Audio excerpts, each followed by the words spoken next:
Я сегодня проголосовал за будущее Молдовы, за независимую, нейтральную, суверенную Молдову.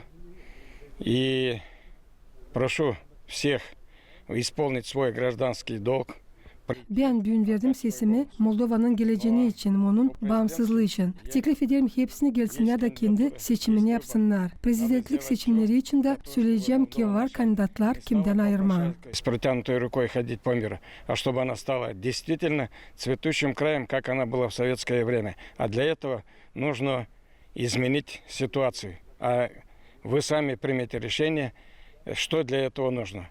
Во всяком случае, надо нынешний режим сместить. Сегодня я отдал Seçimde pay aldık devletin geleceği için, Moldova'nın ilerlemesi için, hem onun için ki uşaklarımız şimdiden sonra eve gelsinler. Zira hem Moldova'da hem tüylerimiz ihtiyarlar. Tarasın tevo ki Moldova için düşünür. кандидата, который сможет это обеспечить вам. Мы сегодня голосовали за будущее нашей страны. Verdim sesimi kahve usulü için ki bilme neye sabah olacak bizimle hem Moldova'nın stabil olması için. Sizi de teklif ederim çıkarsınız da verirsiniz sesinizi o kandidat için kim hepsini bunu size verebilecek. Победит тот, кто думает о Молдове.